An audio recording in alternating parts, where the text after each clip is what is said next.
Welcome back to the channel. In today's video it's our Game Week 18 team selection. To begin with, in goal I've gone for Kepa Arrizabalaga. I'm filming this video before the Chelsea match on Tuesday night, so it's still unknown whether Potter picks Kepa or Mendy. It seemed that Kepa was probably his first choice prior to the World Cup. Chelsea have had an okay run of fixtures and a double game week just around the corner, but it would be nice to see an improvement in their defence. Even if Kepa was to miss out against Bournemouth, I don't think he's worth a transfer out just yet. I'd rather just play Ward and bench him. First up in defence is Kieran Trippier. Again, another flawless performance against Leicester early in the week earned Trippier a clean sheet, assist and maximum bonus points. You'd never put it past Leeds to grab a goal in any game, but with the way Newcastle are defending, there's no reason why they can't pick up another clean sheet. Joining Trippier, we're doubling up with the Newcastle defence, and it's Dan Burn. Before the Game Week 17 wildcard, I felt that a nailed piece of the best defence currently in the league at just 4.5 million was an absolute steal, and I couldn't pass up the opportunity. Most games it looks like Burn's point ceiling is 6 points, but with the number of set pieces Newcastle are getting, there's always the off chance he gets his head to one of them and converts it into FPL points. Finally, in defence is Gabriel for Arsenal's away match against Brighton. Arsenal were unlucky not to keep a clean sheet versus West Ham, with Saliba's foul leading to a penalty. Apart from that, they look relatively comfortable defensively throughout the game. This will be an interesting match against Brighton, but I feel I have to keep Gabriel in the team this week due to Arsenal's good defensive record and the fact he's always capable of grabbing a goal from a set piece. First up in midfield is Mo Salah for the home game against Leicester.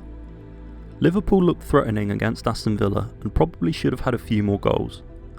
Salah was perhaps lucky to get an assist from Van Dijk's goal, as it did look to be an own goal from the replays.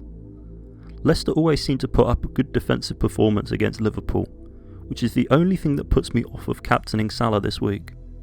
That and the fact there's another good captain option elsewhere. Joining him is Martinelli for the away trip to Brighton. Although Martinelli returned a goal earlier this week against Aston Villa, I must admit I wasn't all that convinced by him in terms of returning fantasy points from that game. To me, Ødegaard looked by far the more convincing and threatening player with multiple through balls, key passes and efforts at goal. However, I honestly think this isn't the week to make transfers if you can help it. So it's a wait and see for me on how the Arsenal players perform over the next couple of weeks. Next up in midfield is Almiron for Newcastle's home game against Leeds. A great passage of play led to a nice goal from Almiron in his last match and 8 FPL points. Yes, he may be outperforming many of his attacking numbers this year, but for a price of just 5.8 million, he's just such good value and a genuine set and forget player for your starting 11. I honestly believe he's the most likely out of Newcastle's front three players to keep his place and avoid rotation. Finally, to make the four-man midfield is Kevin De Bruyne for City's home match versus Everton. City have been relentless this season at home, often putting 3 to 5 goals past their opponents. De Bruyne was in my team for a period of last season and he was a frustrating own. However, this season he seems to have a more advanced role, constantly putting goals on a plate for the likes of Haaland. With City's fast turnaround playing both Wednesday night and Saturday afternoon, it makes De Bruyne a genuine captain shout over Haaland this game week. Speaking of Erling Haaland, he joins our starting 11 for the game against Everton. The Man City Leeds match is yet to happen, but I think we can safely say that regardless of the outcome of that game, he's likely to return in this game week 18 fixture against Everton. With Julian Alvarez likely to miss out again due to Argentina's success in the World Cup, you'd expect Haaland to start this one and get a good 70 to 80 minutes out on the pitch. The second man up front for us this week is Anthony Martial for United's away match against Wolves. As I'm recording this prior to the Man United Forest game, I'm yet to know how Martial performs.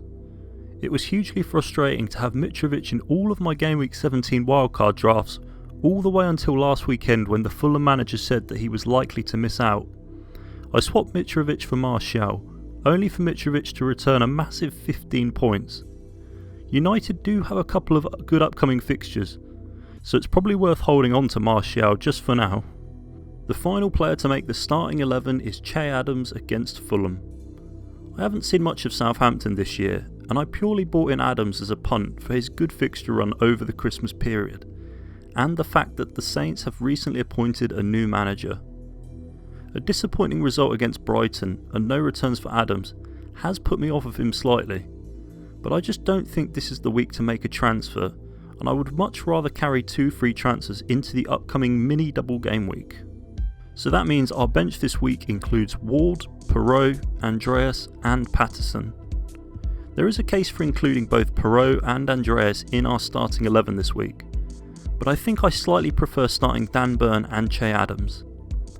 I'm changing up captaincy a bit this week to attempt to make some ground over other fantasy managers, in order to finish with hopefully a respectable rank.